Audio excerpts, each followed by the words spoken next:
¿sí? Que se obtiene como residuo en el crecimiento de estos hongos y que nos va a servir para la decoloración del rojo de metilo. Sí, le pueden pasar a la siguiente, por favor.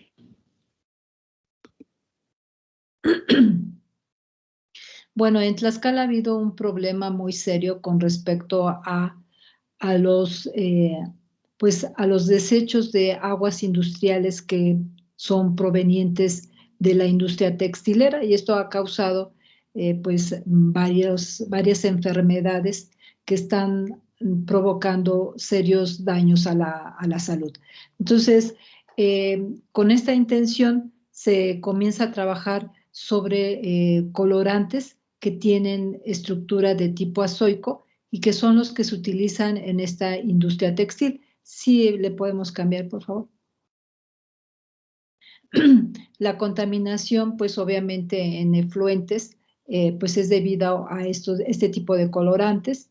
Se usan diversos, comentaba, pueden ser de tipo azoico, que son, por ejemplo, aquellos que contienen un grupo azo dentro de su estructura química y que pues da cierta estabilidad al colorante para evitar, por ejemplo, que sean atacados por medio del sol o por medio de otros compuestos químicos que lo puedan decolorar. Y hay de diferentes estructuras. Si le pasamos a la siguiente, por favor. Bien, esta problemática, como comentábamos, ha causado toxicidad por parte de estos colorantes. Estos son recalcitrantes por la estructura química, especialmente por estos grupos azoicos, y también, bueno, obviamente contamina diferentes cuerpos acuíferos. Y no solamente eso, la industria textilera también ha causado otro daño, que es el agotamiento de los mantos acuíferos, dado el consumo de agua necesaria precisamente para llevar a cabo el teñido. Si le pasamos a la siguiente. Bueno, para esto se han utilizado diferentes tratamientos físico-químicos para llevar a cabo, por ejemplo, la remoción de estos tipos de colorante, como son, por ejemplo, algunos que son de oxidación. Si le pasamos, por favor, que es la oxidación química, la ozonación, ¿sí?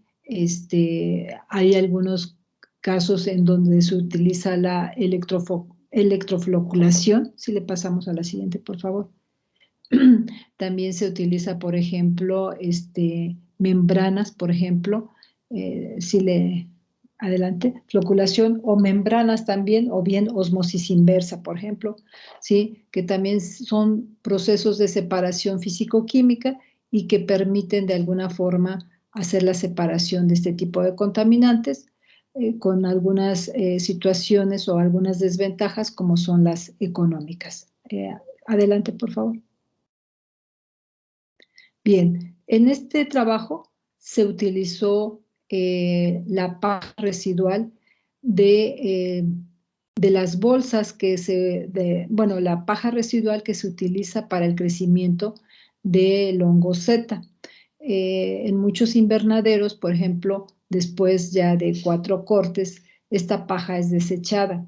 Hemos observado que a partir de los por ejemplo, el hongo Z, pues contiene una gran cantidad de enzimas que son lignolíticas y que pueden llevar a cabo la oxidación de ciertos compuestos recalcitrantes. Pero también, por ejemplo, la paja puede servir como un medio de absorción.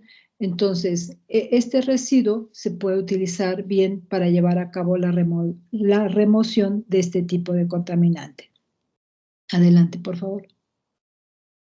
El objetivo, como comentaba, fue utilizar la paja de desecho de las bolsas de crecimiento de Pleurotus ostratus para la remoción del rojo de metilo. Adelante. Bueno, ¿qué se realizó? Se hizo un diseño experimental a 3 niveles, en donde se trabajó con factores como son el tamaño de corte de la paja de desecho. Se cortó la paja en tamaños de 1, 3 y 10 centímetros. Se tuvo otro factor que fue la concentración sólido-líquido. en concentraciones de 5, 10 y 25, y también se trabajó a diferentes concentraciones del colorante, que son 50, 100 y 200 partes por millón. Adelante. La paja de desecho, en la metodología que se siguió, bueno, se obtuvo de un invernadero de Belén, de aquí de la población de Tlaxcala, y posteriormente hubo un secado de esta paja a temperatura ambiente y bajo sombra. Se hicieron los cortes de aproximadamente 1, 3 y 10 centímetros, y también se prepararon las diferentes concentraciones de rojo de metilo a partir de una concentración inicial que fue de 1000 partes por millón. Adelante. La experimentación se llevó a cabo en matraces de 250 mililitros, donde no hubo agitación mecánica, fue en forma estática. Se hicieron mediciones a las 24 horas, se determinó el pH, la conductividad eléctrica, sólidos disueltos totales y el potencial de oxidorreducción. También se determinó el porcentaje de decoloración. Se ocupó un blanco en donde únicamente se tuvo, por ejemplo, a la paja y al agua, y esto se utilizó como blanco, por ejemplo, en las mediciones espectrofotométricas. Adelante. Para la determinación del porcentaje de remoción se consideró tanto la concentración inicial como la final, ¿sí?, dividido entre la concentración inicial, y con ello se determina el porcentaje. Obviamente, después de hacer una correlación y después de ocupar una curva de calibración en donde tenemos pues absorbancias contra la concentración, ¿sí?, y con ello, a partir de la absorbancia que nos dieron en los espectros, pues se determina la concentración y con ello determinamos el porcentaje de remoción. Adelante. Bueno, como variable independiente, pues tuvimos o consideramos al porcentaje de remoción, y como variables independientes en el diseño experimental ocupamos al tamaño de corte, a la concentración sólido-líquido y la concentración rojo de metilo en 3 niveles. La codificación fue de -1 para las concentraciones bajas. Para las medias codificamos con 0 y con 1 codificamos las concentraciones altas. Adelante. Posteriormente hicimos una correlación hacia o con una aproximación para una función polinomial, en donde se consideraron diferentes coeficientes, tanto lineales como cuadráticos, y para esto se utilizó un método de superficie de respuesta, ¿sí? Para determinar la significancia ocupamos un valor de P, ¿sí?, que fuese menor a 0.05. Adelante. Bueno, los resultados que obtuvimos son, después de llevar a cabo, más bien, la experimentación y determinar los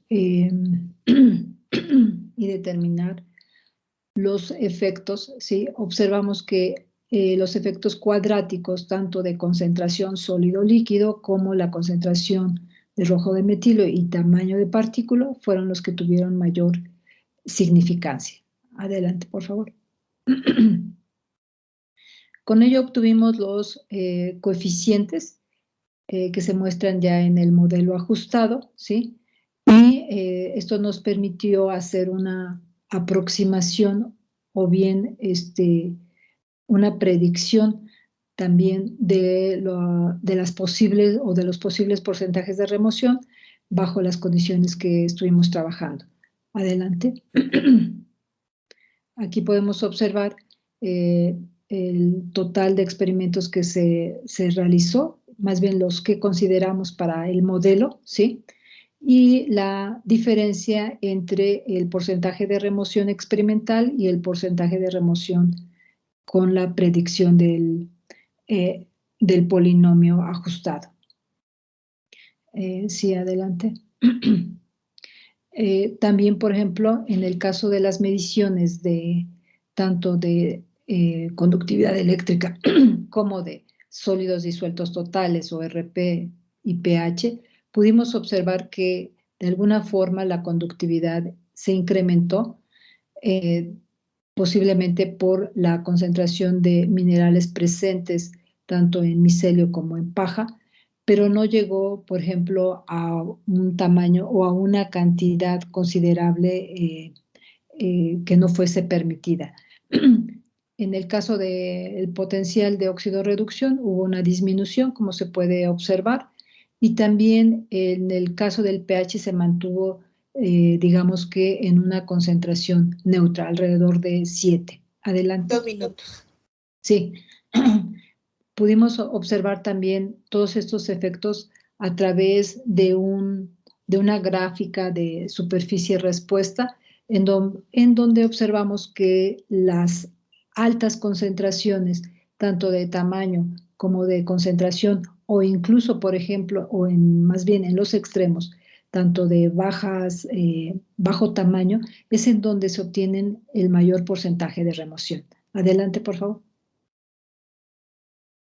En conclusión, más bien en comparación, por ejemplo, con otros estudios, pudimos darnos cuenta que aunque se han utilizado otros materiales como son carbón activado y en donde se obtienen buenas respuestas, ¿sí? El costo de este carbón activado pues muchas veces hace que no sea posible su aplicación. En otros casos, por ejemplo, se han obtenido también resultados favorables, por ejemplo, cuando se trabajan a pHs de 2. Sin embargo, el hecho de cambiar un pH o acidificarlo implica también costos. Adelante, por favor. Como conclusión, podemos decir que la paja de desecho obtenida de estas bolsas de crecimiento de Pleurotus ostratus, pues tiene este potencial de remover al rojo de metilo, con lo que se pueden reducir costos además de no trabajar con algunos tratamientos adicionales al absorbente, que es lo que generalmente se hace. Y se observó un efecto cuadrático del tamaño de partícula, concentración, ¿sí? Tanto sólido líquido como una concentración de rojo de metilo, y un efecto lineal en cuanto al tamaño de paja. Quiero comentar que el porcentaje que se obtuvo de remoción fue del 97%, bajo una concentración de 5 gramos por litro y a una concentración de 200 partes por millón. Estos fueron los parámetros óptimos que se obtuvieron en esta remoción de este colorante, y que la capacidad máxima de remoción fue de 40 miligramos por gramo. Eso es todo. Muchas gracias. Muchas gracias. Quedan unos minutitos para preguntas. Una muy rápida. Si hay tiempo hacemos la otra. ¿Qué hacer con la paja con este colorante que se absorbe? Bueno, esto podría confinarse, ¿sí? Pero hay una situación importante aquí. Como lleva residuos de este hongo y este hongo contiene enzimas, entonces a largo tiempo estas pueden tener un efecto sobre el colorante y pueden oxidarlo, ¿sí? Y dado que intervienen diferentes también ahí microorganismos, pues entonces puede haber una degradación de tipo, digamos que natural. Muchas gracias. Pues muy interesante exposición. Vamos a dar paso a la siguiente exposición. ¿Está el doctor Arturo presente? Nos comenta que él la va a presentar. No sé, doctora, si está por ahí Yamaris, que tenía no se problemas. ven los participantes. Yamaris no está en la lista de participantes. Yamaris, ¿nos puede confirmar si está presente? No, doctor, yo creo que no está, lamentablemente. Entonces, un servidor hará la presentación de este trabajo que es de Yamaris Suavicuo. Ella es profesora de la Universidad de Holguín en Cuba y es decana de la Facultad de Ciencias Agropecuarias y que, por cierto, está solicitando su ingreso al doctorado en agroecosistemas tropicales. Y bueno, el trabajo tiene como título el que ya ven ahí a continuación, la siguiente, de favor. Y básicamente aquí comentar que en esta mesa de impactos ambientales, particularmente la ganadería en Cuba y en muchos países latinoamericanos, pues enfrenta varios retos, particularmente ante el contexto del cambio climático, y por lo tanto la ganadería, al igual que muchas otras actividades agropecuarias, es necesario proteger ante los impactos del cambio climático, pero también revertir los efectos que pueda tener esta actividad en el ambiente y en la parte de calentamiento global. Y por eso, bueno, la gestión de recursos naturales es una herramienta útil y necesaria para la planificación estratégica y la conservación y uso racional y sostenible de los recursos naturales.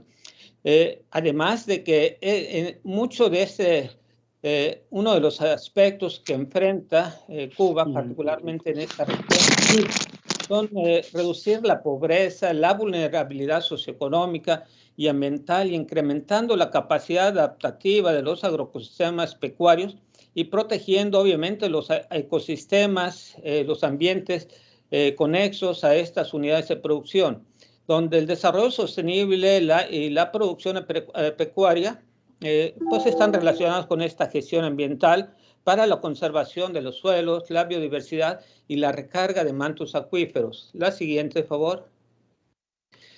Bueno, como saben ustedes, muchos de los productores pecuarios, una de las cosas que ellos saben y tienen entendido, particularmente mucha de la gente que está dedicada a la actividad pecuaria, es que reducir la mortalidad de sus animales implica prácticamente vivir con ellos, estar con ellos desde el amanecer hasta el anochecer, pero también igualmente con los becerros, cuando estos nacen, y como hacía una compañera de nosotros en la institución, ¿verdad? Prácticamente vivía en el campo, se iba a echarles un ojo a los becerritos a medianoche para evitar la mortandad, y esto obviamente permite que se tenga una producción pecuaria adecuada.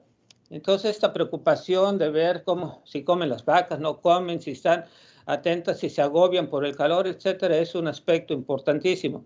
Entonces, el objetivo de este trabajo fue particularmente diseñar prácticas y acciones para el uso sostenible del recurso natural, suelo en agroecosistemas ganaderos costeros de la provincia de Holguín. La siguiente, por favor. Y básicamente, en este caso, la metodología, comentar aquí que el trabajo se realizó en la provincia de Holguín, en los municipios de Jibara, Rafael Freire, Banes, que está en la costa occidental de Cuba, trabajando con una cooperativa ganadera, 179 socios, 31 propietarios, 120 usufructuarios, 10 copropietarios, 9 asociados sin tierra. Y bueno, en esta región, en esta provincia de Holguín, particularmente en la zona de estudio, es una zona que presenta una distribución estacional de lluvia de el 71, casi el 72% de la lluvia se presenta de mayo a octubre, y una temperatura promedio de 27.6 grados centígrados, en donde la producción pecuaria enfrenta retos de incrementar su productividad, pero también de preservar la calidad de los recursos naturales. Es un área donde se destinan extensas áreas para la ganadería, y donde este agroecosistema experimenta un deterioro progresivo en sus condiciones naturales, como disminución de la productividad y la evolución de los potreros hacia entornos de cascajos. La siguiente, por favor. Bueno, ya entrando a la parte de materiales y métodos, particularmente, y en esta parte de materiales, se llevó a cabo una investigación participativa de intervención. Particularmente, una primera actividad fue el diagnóstico de las fincas ganaderas como factor decisivo para la producción de leche en el trópico seco de la región oriental de Cuba, asesorar a los ganaderos de la costa norte de la provincia de Holguín en el diseño de prácticas y acciones para la gestión ambiental de los recursos naturales, fomentar la sostenibilidad en los agroecosistemas ganaderos costeros. Y bueno, aquí ustedes ven esta imagen, ¿verdad?, donde prácticamente el suelo ha quedado descubierto y se ve el cascajo ahí. Además, analizar las características del suelo del agroecosistema ganadero, el grado de utilización en porcentaje del uso del suelo, y se midieron indicadores de sostenibilidad del agroecosistema. En la siguiente, por favor. Bueno, ya entrando a la parte de resultados, bueno, el diagnóstico arrojó que los sistemas ganaderos modificaron el balance de los nutrimentos, aumentó la compactación del suelo en un tiempo relativamente corto de 2 a 3 años, redujo el volumen de los espacios porosos, propició la erosión y contaminación hidrológica en un 77% de los agroecosistemas ganaderos. Algunas prácticas y acciones específicas para el manejo sostenible de los suelos en esta región fue básicamente constatar condiciones agroclimáticas y fisiomorfológicas de los suelos en el manejo de las fincas ganaderas, proteger e incrementar la vegetación natural en la cabecera de los nacimientos, orilla de los fuentes, particularmente conservando la vegetación riparia o que también se le conoce de galería, hacer una mecanización racional del terreno hacia prácticas de mínima labranza, generar los sistemas de producción agrícolas, forestales y pecuarias en sistemas silvoagropecuarios o silvopastoriles. Igualmente, lo anterior, posibilitó diversificar, incrementar las actividades y las fuentes de trabajo e ingreso de mujeres y hombres, reduciendo la dependencia en un solo renglón productivo, es decir, la dependencia solamente en una actividad, disminuir la dependencia de insumos externos, particularmente el caso en Cuba, donde hay una fuerte dependencia y limitantes para conseguir fertilizantes, particularmente urea, fuentes energéticas, complementos alimenticios para los animales y la utilización de sus productos, incrementar y diversificar la oferta de los alimentos, reducir las pérdidas económicas de los sistemas de producción, disminuir costos y riesgos económicos, así como incrementar la sostenibilidad del sistema productivo. La siguiente, por favor.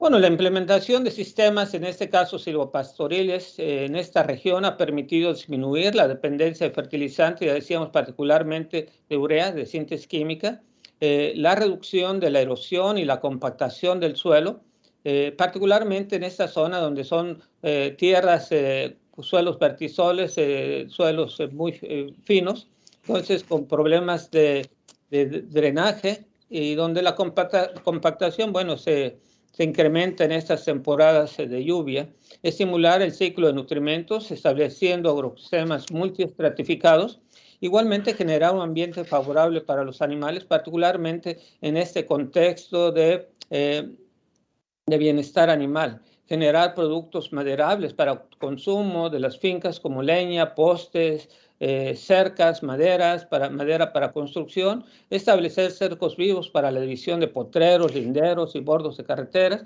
y caminos que contribuyan a reducir el impacto por el viento, particularmente para la pastura y mejorar las condiciones de la pastura. Establecer especies arbóreas, maderables y leguminosas en forma integrada o de manera integrada con la actividad ganadera. Esto, ha permitido, en cierta manera, aumentar los ingresos de la actividad pecuaria, también reducir los insumos externos prácticamente en un 15%, brindar sombra permanente de los animales en un 30%, promover el ciclaje de nutrimentos, reducir los riesgos de derrumbe, deslaves y servir de barreras rompevientos. Y además, en zonas con pendientes moderadas menores al 30% y sin riesgo de desastres naturales, se han dividido los potreros en áreas pequeñas y se han implementado la rotación de potreros para mejorar la calidad de las pasturas e incrementar la capacidad de carga. La siguiente, por favor. Por lo anterior es necesario tener en cuenta evitar el sobrepastoreo mediante la regulación de los tiempos de ocupación, regular el tiempo de descanso entre 30 y 45 días, siendo mayor en zonas donde el porcentaje del uso del suelo es mayor, regular la carga animal de acuerdo a la oferta de alimento. La capacidad de carga animal máxima se estima tentativamente entre 2.000 y 2.000 kilogramos por hectárea, de acuerdo a la susceptibilidad del terreno, la degradación, ya que la sobrecarga induce la compactación y la erosión.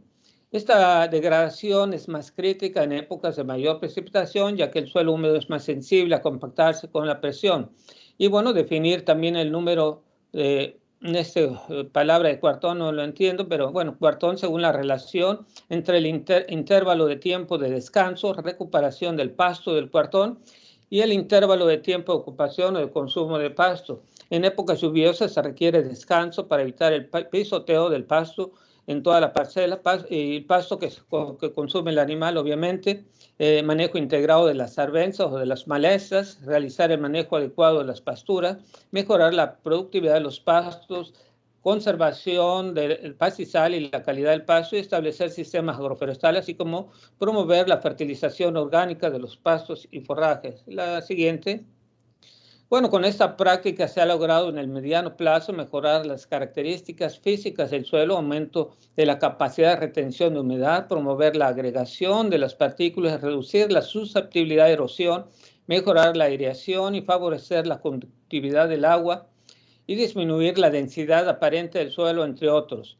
Además de mejorar las propiedades químicas del suelo, suministrar elementos esenciales para las plantas, incrementar las reservas nutricionales del suelo y ayudar a mantener uniforme la reacción en el suelo, favorecer la actividad microbiana y el desarrollo de la meso y macrofauna, un tema que ya se comentaba, ¿verdad?, al inicio de esta sesión, y analizar periódicamente las características químicas del suelo.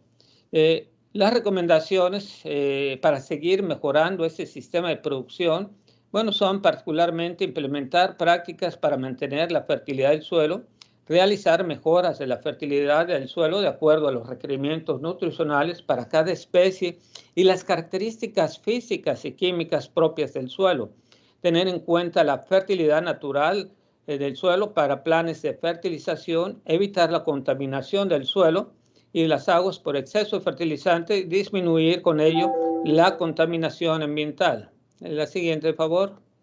Bueno, en conclusión, podemos decir que a nivel regional existen y se implementa ya un marco normativo y la voluntad política. 2 minutos, doctor.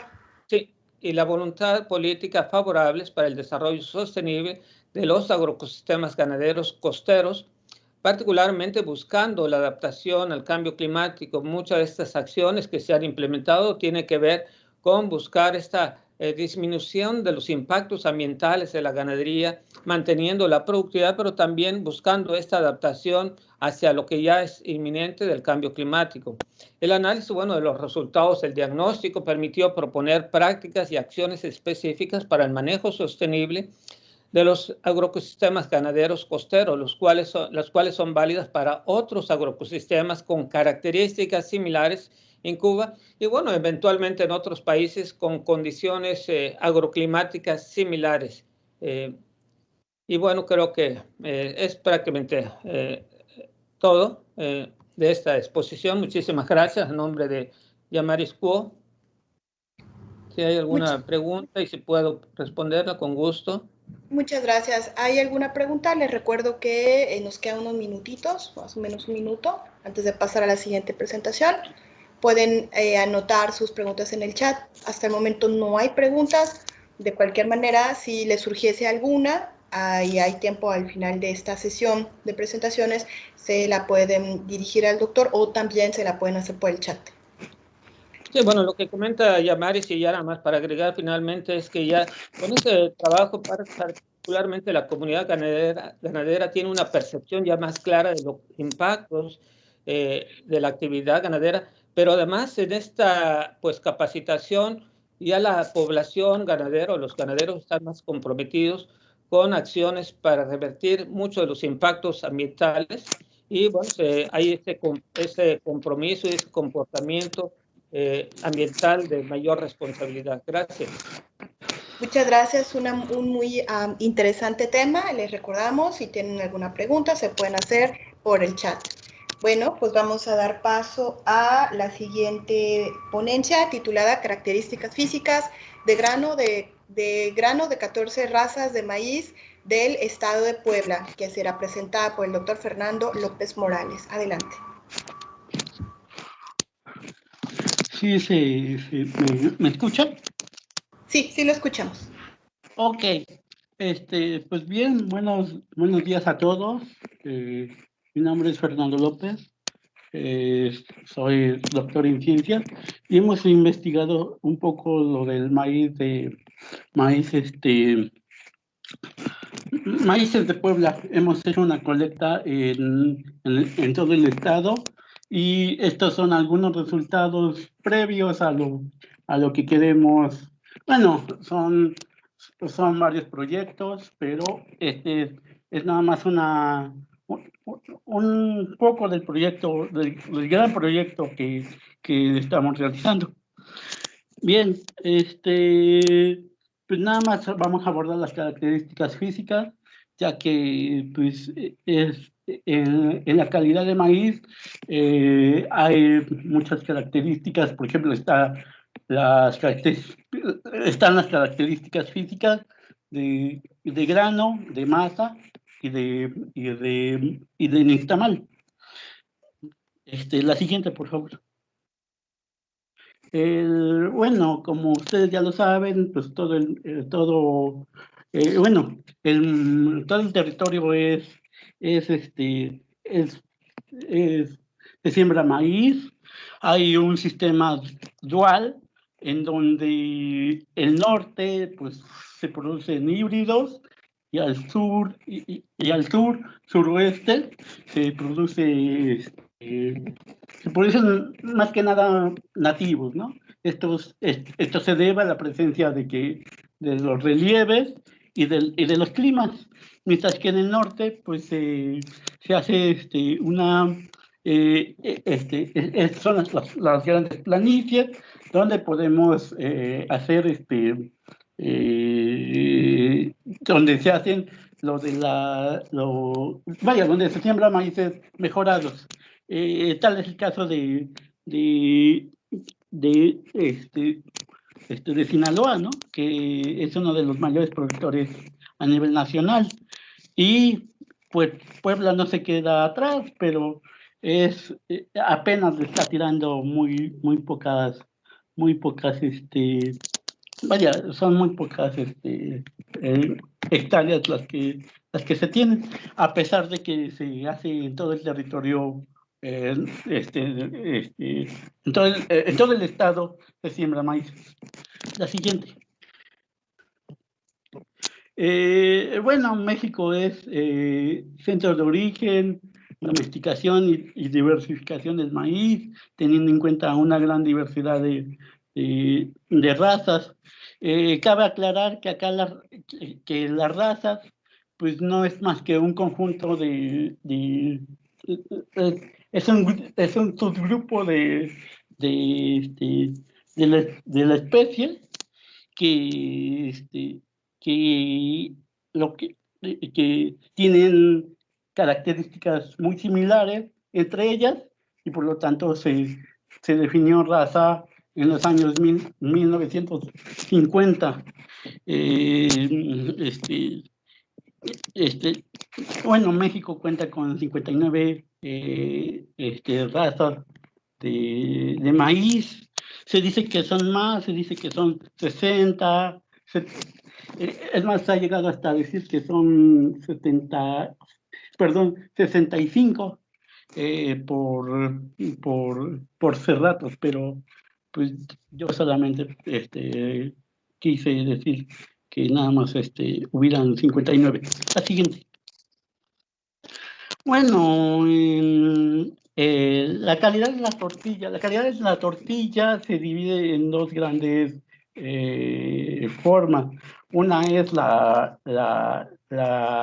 una es bajo la industria de la harina de la harina, de la masa y la tortilla, y otro grupo es sobre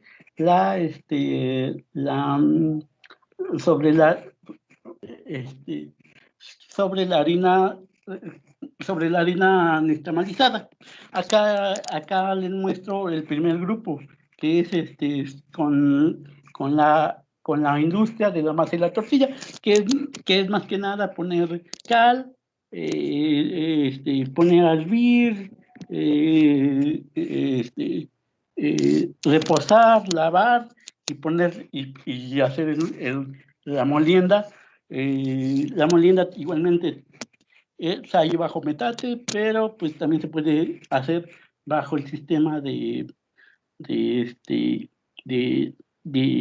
molino con molino de piedra. La siguiente. Bueno, el objetivo de esta investigación es conocer las características de calidad de las razas del estado de Puebla. La hipótesis es que Puebla, pues, tiene una gran diversidad en el aspecto de razas. La siguiente.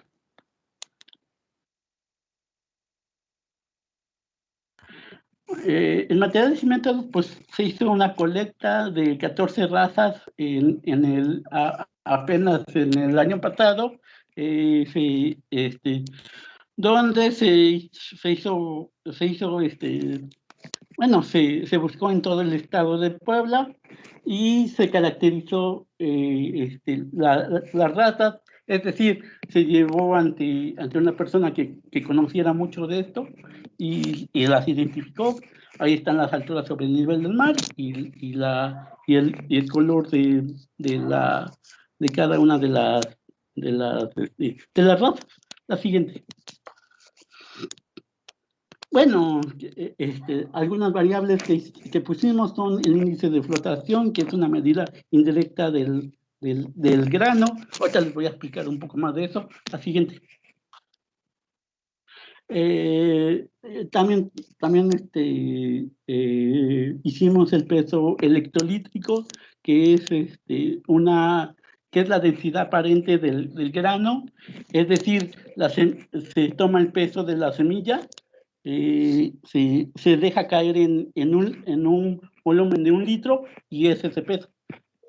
Cabe mencionar que aquí se deja al ras del litro. La siguiente.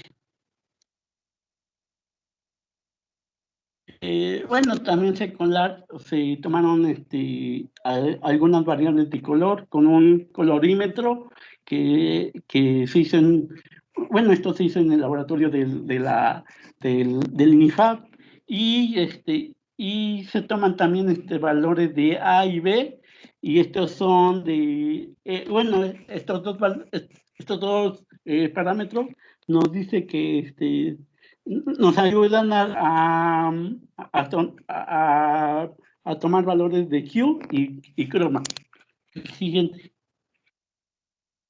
Bueno, los resultados, pues son, ahí vemos rápidamente que son características físicas. Se tomó la humedad de grano, el peso electrolítrico, el peso de 100 granos, el índice de flotación, la textura de grano y las variables de color. La siguiente, para que sea más rápido. Bueno, acá sí me voy a detener un poco. Lo que les quiero explicar es que el índice de flotación es ¿por qué digo que es una medida indirecta del grano? Porque es la que define el tiempo de cocción para el nixtamal. Es decir, llegan al laboratorio, se toma el índice de flotación y con esto podemos ya definir qué tiempo se les va a dar de cocción al nixtamal. Esto es cuando ya esté ebulliendo el nixtamal, se toman y de acuerdo de acuerdo a los granos más duros se les da mayor tiempo de cocción y viceversa. A los granos los menos duros, es decir, los más suaves, se les da menos tiempo de cocción. Ahí está, ahí abajo se ve una tabla donde podemos ya definir del 1 al 100, que es el porcentaje, y el tipo de endospermo, que sería muy duro, duro, intermedio, suave, muy suave, y los tiempos de cocción que se le dan en el laboratorio. Ahí en las fotos lo que muestro es igualmente cómo se ponen ahí a cocer el nixtamal. La siguiente. Bueno, el índice el peso electrolítrico, los promedios más altos fueron para la raza arrocillo, blanco y amarillo, mientras que en Cacahuacintle tuvo los promedios más bajos. Acá cabe resaltar que Bueno, no solamente hubo diferencias en esa variable, sino también en peso de 100 granos. Bueno, prácticamente también se ve que, bueno, por ejemplo, en peso de 100 granos, la Le arrocillo quedan 2 blanco, minutos. sí, arrocillo blanco, pues fue la más, la más baja. Esto fue porque tienen granos pequeños, mientras que cacao simple tiene la cantidad más, perdón, tienen la más alta, ya que su grano es más grande. La siguiente. Bueno, como conclusiones, en las razas de maíz existen una gran diversidad de características de calidad, de grano y de color en el estado de Puebla. La humedad de grano tuvo un mayor contraste de 4.7, es decir, del mayor al menor. El peso electrolítico fue de 14.1, igualmente en contraste, y el peso de 100 granos fue de 37.9 gramos. Bueno, en el estado de Puebla se cuenta con una gran variabilidad de características físicas de grano y de color en las 14 razas de maíz del estado de Puebla. Eso sería todo. Bueno, acá puse una nota de José Martí, que dice que toda la gloria del mundo cabe en un grano de maíz. Muchas gracias por su presentación, muy interesante. Una pregunta, ¿se Sí. determinó el tamaño de los granos, por ejemplo, su diámetro, su esfericidad? Bueno, sí, se mide el grosor largo y ancho del grano. Esos datos no fueron presentados, pero sí se toman, se están tomando largo, ancho y grosor del grano. Sí, porque seguramente esas características están relacionadas con otras que está reportando, ¿no? Sí.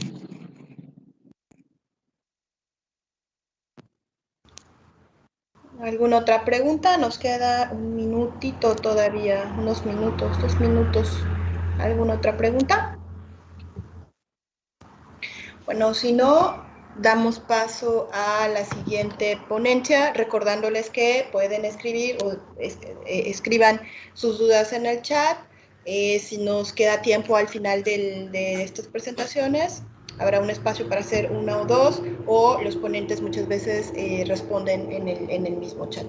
Bueno, sin más, entonces damos paso a la presentación titulada Disponibilidad y demanda de agua en el acuífero Valle de Tecamachalco, Puebla, en el periodo 2020-2050, que será presentado por el doctor Luis Alberto Villarreal Manso. Adelante, doctor. Sí, gracias, muy amable, doctora Ramírez. Y con qué gusto y buen día a todas y a todos, y qué gusto saludarlos y saludarlas también desde aquí, desde el Campus Puebla del Colegio de Posgraduados, y también agradecer al Comité Científico del 11º Congreso Nacional de Agricultura Sostenible y a los organizadores de este congreso la deferencia para con un servidor al aceptar el trabajo enviado en su oportunidad. La siguiente, por favor. Esta presentación la he organizado de la siguiente manera: una pequeña introducción, presentación de materiales y métodos, resultados y discusión, algunas conclusiones y algunas recomendaciones derivadas del trabajo. La siguiente, por favor. Comentarles rápidamente en términos de el estudio que después de nuestra, prácticamente la práctica profesional de más de 35 años aquí en el Colegio de Posgraduados, y sobre todo pues estudioso en todo momento de la cuestión hídrica, manejo de cuencas hidrológicas y también el estudio y análisis de aguas superficiales y aguas subterráneas. Los últimos 8 años he estado estudiando los 6 acuíferos del estado de Puebla y este es uno de los trabajos con estudio de caso en el acuífero del Valle de Tecamachalco. Comentarles rápidamente que aproximadamente una sexta parte de nuestros acuíferos en México se encuentran en condiciones de sobreexplotación y algunos de ellos en condiciones también de contaminación muy aguda. Aquí en el estado de Puebla tenemos dos acuíferos sobreexplotados. Uno es el acuífero del Valle de Tecamachalco y el otro es el de Libres Oriental. Y también, aunado a esta situación, en la baja eficiencia que hacemos en el uso del agua disponible para nuestras actividades ya productivas, o también si fuera en forma prioritaria establecida ese uso que debemos darle al agua desde el consumo humano, o en la dotación urbana y rural, y luego la cuestión de producción agrícola, la cuestión de dotación a la industria, después a los servicios y la recreación y el esparcimiento. La siguiente, por favor. El acuífero de Valle de Tecamachalco está ubicado en la región hidrológica número 4 Balsas y también presenta un déficit anual de disponibilidad de agua subterránea del orden de los 50 millones de metros cúbicos. La siguiente, por favor. Un estudio realizado también con una de nuestras estudiantes graduada doctoral, encontrábamos que cómo es que ha evolucionado en términos temporales y espaciales los aprovechamientos hídricos o hidráulicos en el acuífero del Valle de Tecamachalco, en una extensión de alrededor de 30 municipios, en una distribución política, y este acuífero pues tiene esta ubicación aquí en el estado de Puebla. La siguiente, por favor.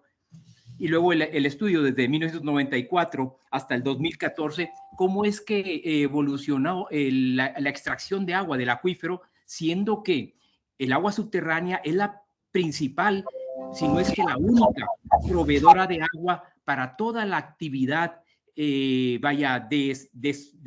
vida que se lleva a cabo por estos 30 municipios. No tenemos escurrimientos superficiales, ni ríos, ni mucho menos, más que algunas barrancas temporales que acarrean agua en términos de los escurrimientos pluviales, pero nada más. Y aquí vemos cómo esa proliferación de aprovechamientos hidráulicos, de pozos profundos, se vino dando en el tiempo. La siguiente, por favor. Y aquí encontramos también en dónde están ubicados con estos colores más intensos la mayor intensidad y la densidad de aprovechamientos hidráulicos, principalmente ahí en el área del acuífero del Valle de Tecamachalco, en las localidades de Quecholac y de Palmar de Bravo. La siguiente, por favor. En todo caso, estaríamos hablando de más de 1,200 aprovechamientos hidráulicos distribuidos en toda esta geografía en el área de influencia del acuífero del Valle de Tecamachalco, con sus diferentes usos. Predominantemente la cuestión agrícola, que se lleva más de 1,000 pozos con este uso. Después el uso público urbano, también con su uso doméstico, industrial y usos múltiples, y también algunos usos pecuarios. La siguiente, por favor. En todo caso, cómo es que hacemos, cómo es que a través del tiempo hemos venido ejerciendo una gran presión sobre el recurso hídrico del acuífero del Valle de Tecamachalco, principalmente por la práctica agrícola que se lleva a cabo en esta demarcación de estos 30 municipios, principalmente en el Valle de Tecamachalco, con un patrón de cultivos establecido cada año de alrededor de 43 cultivos diferentes, desde maíz grano, alfalfa verde, frijol. Y la siguiente, por favor, llevándonos prácticamente a una superficie de cerca de 60,000 hectáreas bajo riego, que están ejerciendo una constante presión sobre el agua subterránea. En todo caso, está establecido aquí de alguna manera cómo es que este patrón de cultivos está propiciando, o está, a la vez que esa presión sobre el acuífero, pero también provee de la cuestión económica, constituyéndose Tecamachalco, el Valle de Tecamachalco, como el principal proveedor de granos y hortalizas para la parte sur-sureste de México, e inclusive pues para Centroamérica, en algunos casos que salen camiones con producto de hortícola, y también para la central de abasto de la Ciudad de México, con un valor de la producción de alrededor de 3,000 millones de pesos cada año con este patrón de cultivos. La siguiente, por favor. Y entonces, este patrón de cultivos, ¿qué demanda de agua está haciendo? Nuestros trabajos están encaminados a que hagamos una proyección de la estimación del requerimiento de riego que tiene cada uno de estos cultivos, desde el maíz, como estaban viendo, hasta las flores, hasta los frutales, hasta las aromáticas o los aromáticos, con una determinación de la necesidad hídrica primero, y luego afectada esta necesidad hídrica por la cuestión de precipitación, que aquí en el Valle de Tecamachalco es muy, muy deficitaria. Estamos hablando de cerca de 600 milímetros de precipitación en el año, contra 1,500 milímetros de evaporación, con un déficit de agua todo el año de alrededor de 1,000 milímetros, de 1 metro de agua, de lámina de agua deficitariamente, por la relación precipitación-evaporación. Y entonces ese requerimiento de riego, por ejemplo, de este cultivo de maíz, alrededor de 400 milímetros en el año, contra esa necesidad que tendríamos que estar nosotros monitoreando durante todo el ciclo fenológico. La siguiente, por favor. Y entonces hacemos la estimación del requerimiento de riego y de la necesidad hídrica de cada uno de los cultivos, y al final, la siguiente, después de todo el patrón de cultivos establecido, en este momento fue en el año de 2020, la siguiente, por favor, de alrededor de 308 millones de metros cúbicos de necesidad de agua de todos este patrón de cultivos en un año, de cíclicos, perennes, anuales, dependiendo del cultivo que estuviéramos nosotros hablando, y está bajo producción ahí en el acuífero del Valle de Tecamachalco. La siguiente, por favor. Esta es la parte agrícola, para que ustedes vean qué presión estamos poniendo sobre el acuífero únicamente para satisfacer la necesidad de agua que tiene nuestro patrón de cultivos establecido año con año. Y otra cuestión es el uso urbano. ¿Cuánta agua requiere mi población de estos 30 municipios en la parte urbana y en la parte rural? Y hacemos una determinación con datos de censo y proyectamos la disponibilidad de agua hasta en cualquier periodo que ustedes quisieran, al 2050, al 2070, pudieran ser 50 años a partir de la fecha, haciendo una proyección por mínimos cuadrados y por tendencia lineal, y con datos de CONAPO también. Toda esta información de población la vamos a valorar de tal manera que una dotación de agua promedio de 150 litros para la población urbana y de 75 litros para la población rural nos estaría dando un uso consultivo determinado para esta población que habita en las localidades y en los municipios en el área de influencia del acuífero. A la siguiente, por favor. Y esos datos oficiales, los que les comentaba hace un momento, nosotros hacemos un ajuste de acuerdo a determinación de dotación y tandeo de agua que reciben las localidades que no reciben todos los días el agua, que reciben a veces un día a la semana o 2 días a la semana, y estamos haciendo el análisis, o hemos venido haciendo con nuestros estudiantes el análisis de la dotación hasta domiciliaria de agua que tiene la red de agua potable de los municipios o de las localidades y de las comunidades. Y aquí, en la parte ajustada, ajustamos de 150 a 100 litros por habitante por día para las comunidades urbanas, y bajamos a 50 litros en las comunidades rurales, para ver cómo es que se comporta el uso consultivo del agua que estaríamos extrayendo del acuífero para dotarlas a las ciudades. La siguiente, a las localidades y a las poblaciones. Y entonces aquí tenemos una tabla comparativa en donde el uso oficial, los datos oficiales se van hasta 193 millones, y le sumamos los 300 de la disponibilidad de agua para la cuestión agrícola. 193 millones en datos oficiales, y se ajusta a 180 millones de litros de agua, metros cúbicos de agua para la cuestión de ya datos ajustados. La siguiente, por favor. En todo caso, aquí estarían algunas consideraciones sobre los escenarios de uso de agua, con datos oficiales de Conagua también, que en el 2015 nos decía, el acuífero del Valle de Tecamachalco tiene una disponibilidad de 206 millones de metros cúbicos, al menos los concesionados, que son los volúmenes que tenemos control, que están en directorio oficial de Conagua, con una con un déficit en el acuífero de 49 millones de metros cúbicos cada año. La siguiente, por favor. 2 Entonces, minutos. sí, gracias. Después de esto nos vamos a la disponibilidad oficial y miren, para el año 2022 prácticamente la demanda va a estar rebasada la disponibilidad estaría rebasada por la demanda que tenemos en cada uno de los usos consultivos. La siguiente, por favor. Ese es el escenario ajustado, si me permiten la otra.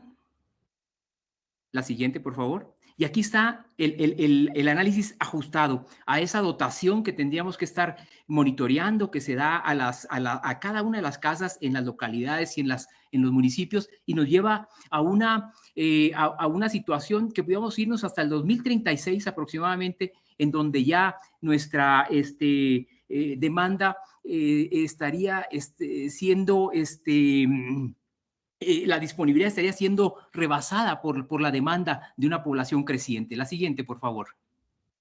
Así están de tal manera algunos usos consultivos ponderados en la parte, en la actividad agrícola, por la población, por la industria, y en donde predominantemente el uso agrícola es el que lleva la mayor parte de agua del acuífero. La siguiente, por favor. Entonces, esta proyección y esta construcción de escenarios actuales y futuros nos permite, de alguna manera, tener una idea sobre la tendencia de la disponibilidad de agua y de la demanda que va a tener la misma. Y lo mismo puede ser en un escurrimiento superficial, que también, como en este caso, el análisis de un acuífero en particular. Esos escenarios ya los he comentado. ¿Cómo es que pudiéramos tener ya situación de déficit de agua a partir de del 2035 con datos ajustados, 2036, y que deberíamos de estar ya volteando a ver qué acciones, qué tendentes a hacer un uso más eficiente del agua pudiéramos estar ya implementando? La siguiente, por favor.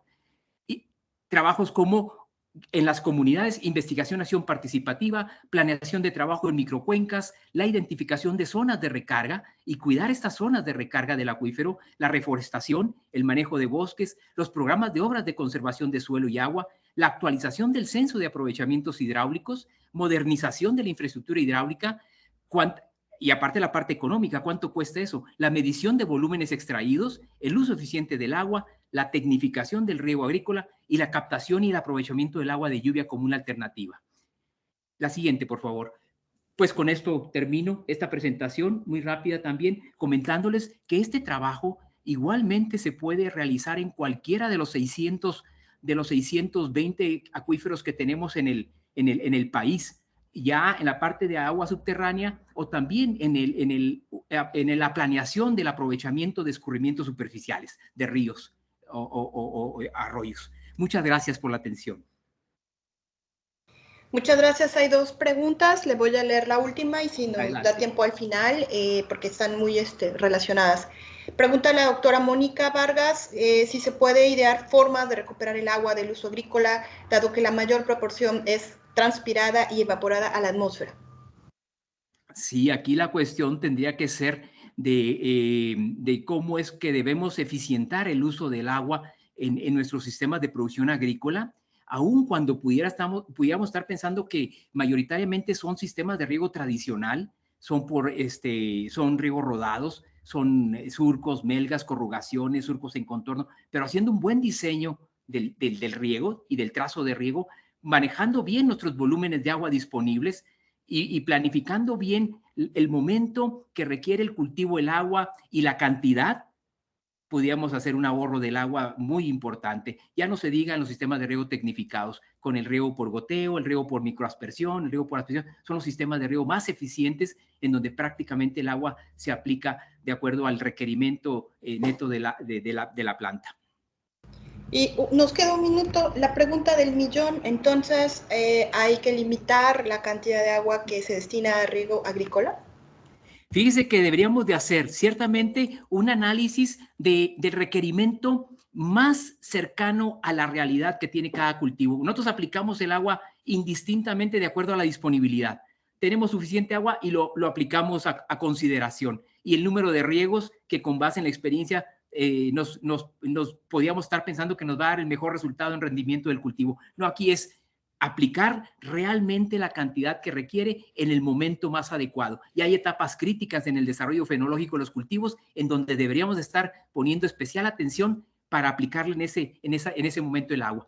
Pero sí podemos hacer en todo momento una consideración más eficiente, más racional sobre el uso del agua que tengamos disponible. Aquí nos iríamos a la fuente de abastecimiento. ¿Cuánta agua dispongo y de qué calidad es la misma, ¿no? También en cantidad y calidad.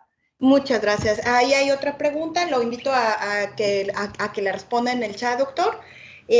Vamos a dar paso a la siguiente exposición. Si hay tiempo, recuperaremos estas preguntas, ojalá así sea.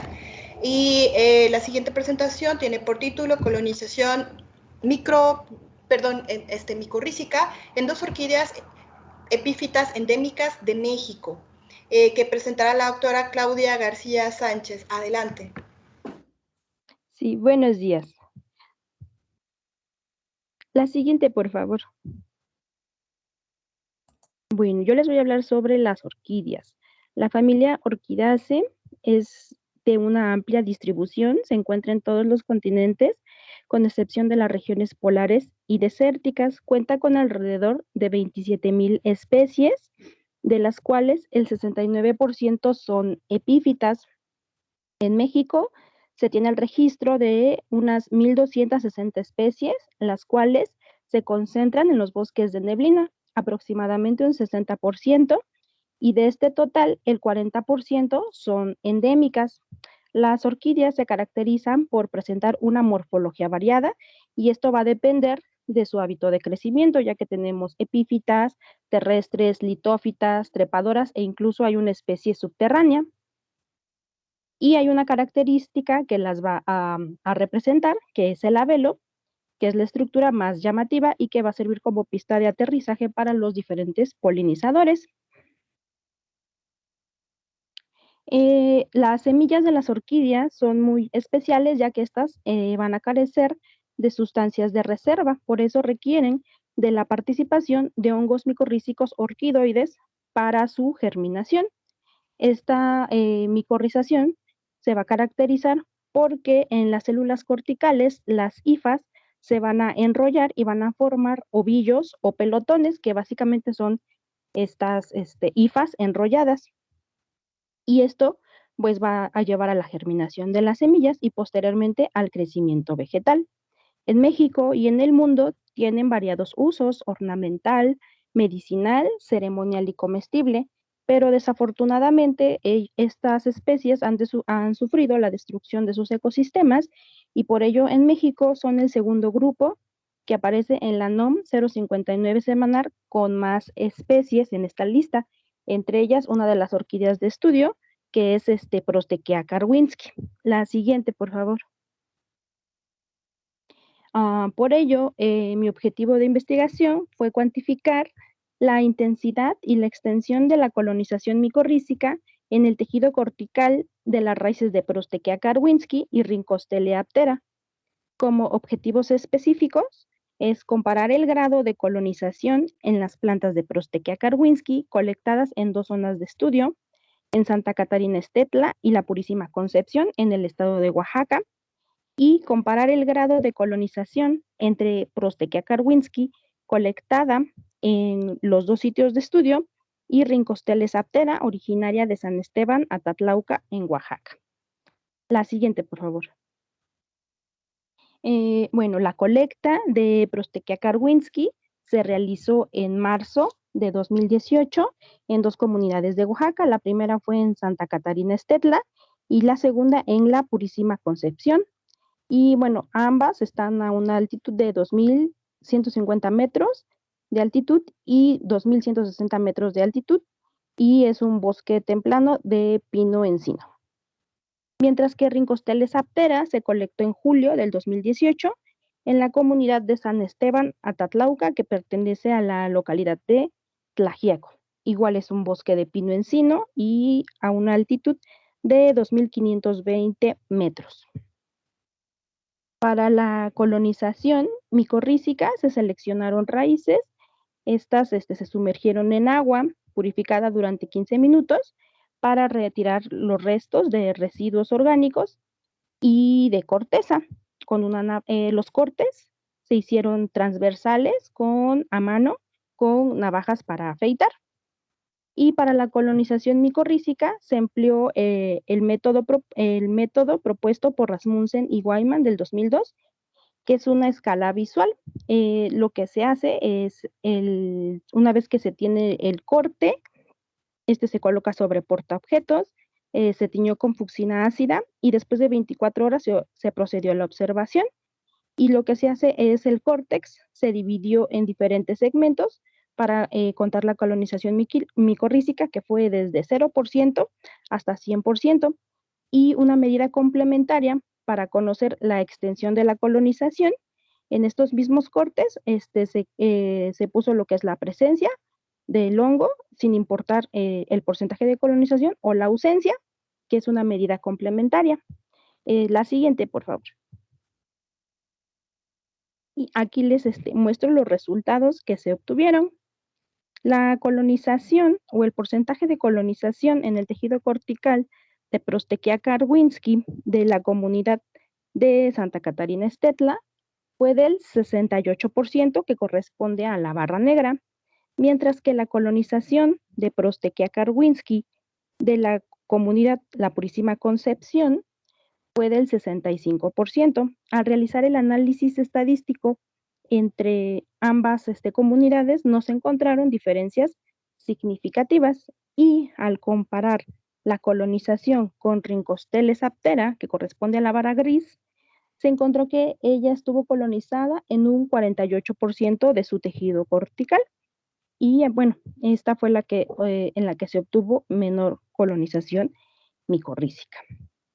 Entre los primeros reportes, se decía que las orquídeas epífitas no eran colonizadas o que eran menores al 1%, pero en estudios posteriores se ha descubierto que estas especies sí son colonizadas en diferentes grados, y esto va desde el 10% hasta casi el 100%.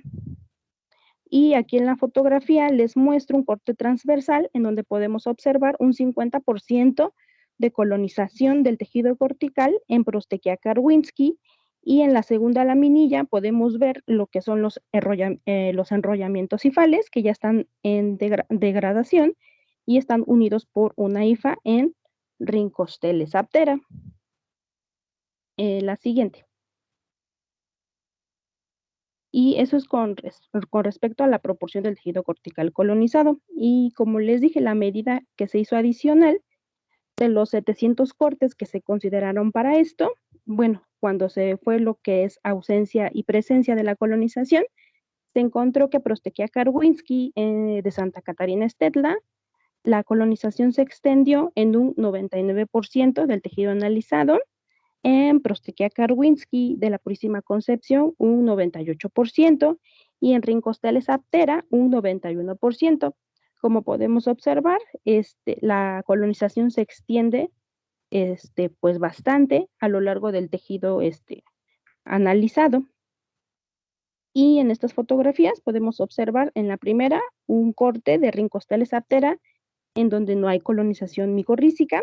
En el segundo podemos observar un 100% de micorrización para Rhincosteles aptera, y en las fotografías de abajo podemos observar pelotones en diferentes grados de digestión en Prostechia karwinskii. La siguiente, por favor.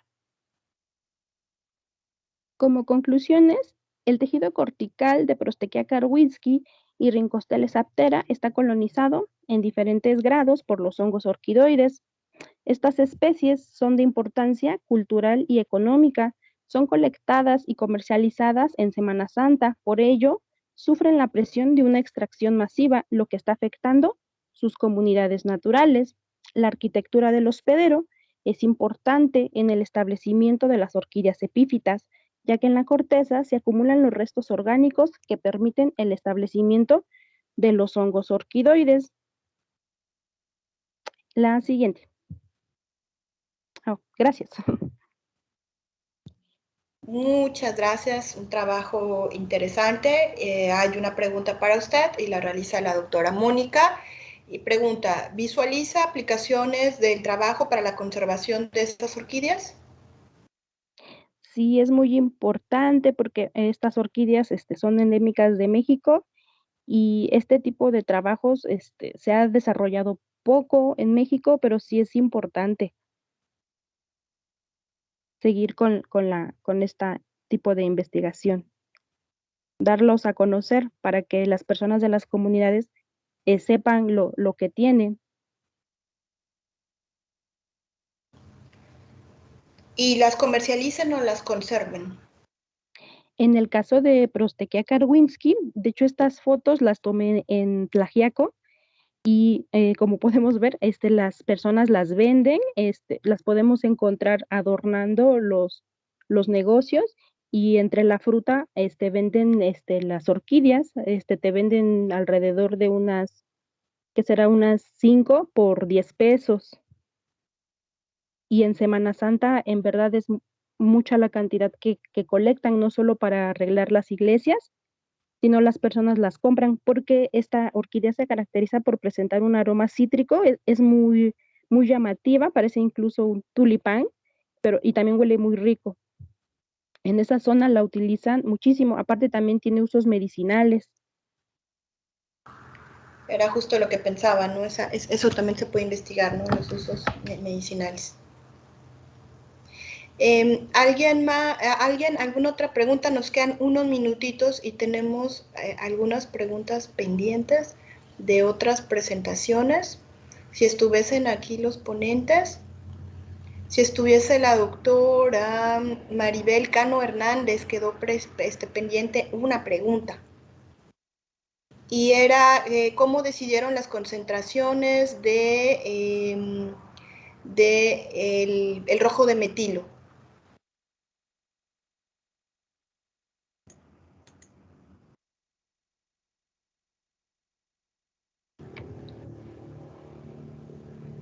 No sé si está la doctora presente. Sí, sí está por allí, nada más que tiene su micro apagado. Ah, bueno, igual, y por ahí no está. Aparece su nombre ahí.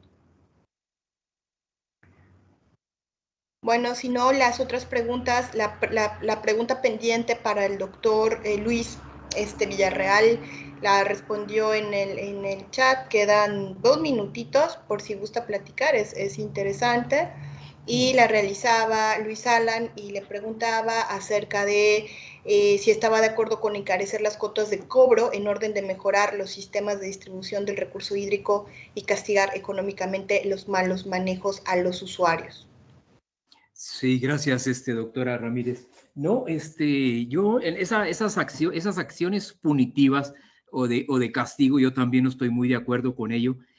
Conociendo las situaciones en las que los usuarios de las unidades de riego realizan sus actividades y que muchas veces son precarias estas condiciones y batallando en todo momento con la demanda de agua que tienen sus patrones de cultivos establecidos y el abatimiento que estamos encontrando en los pozos profundos aquí en el Valle de Tecamachalco, en donde llegamos una mañana a regar y encontramos que ya los usuarios se organizaron para traer la grúa y sacar el equipo porque ya no estaba produciendo el pozo, y entonces bajan el equipo otros 20, 40 metros, son tramos de 6 metros en columna de succión, y encuentran que tampoco, ya el pozo está prácticamente en una incapacidad de recuperación, porque es situación del acuífero, entonces ya no tiene tiempo de recuperación el mismo acuífero porque la descarga que está teniendo sobrepasa en todo momento a la recarga del mismo. Y aquí sería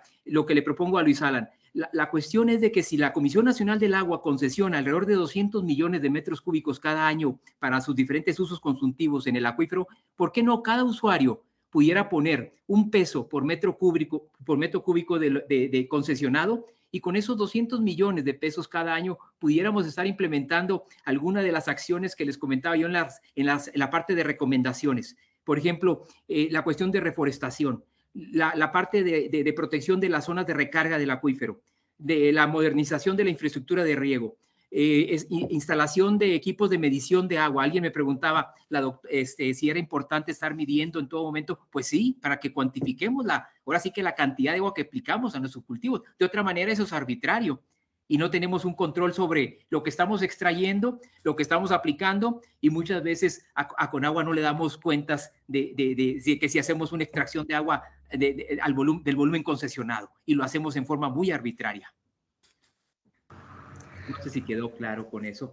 Sí, pues muchas gracias, ¿no? Ya agradecemos las ponencias, han sido todas muy interesantes. Hay un receso de 15 minutos y a las 11:30 continuarían las ponencias en esta sala. Doctora Mónica, le doy la palabra. Sí, aprovecho para felicitar a todos los ponentes del día de hoy. Muchas gracias por su esfuerzo que hacen en hacer estas presentaciones. Muy hermosas las presentaciones que pusieron hoy. Sobre todo la de orquídeas estaba bellísima.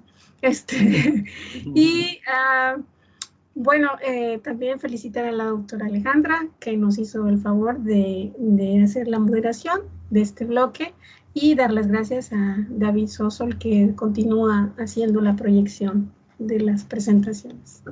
Bueno, nos vemos en 15 minutos. Gracias, doctora. Un abrazo.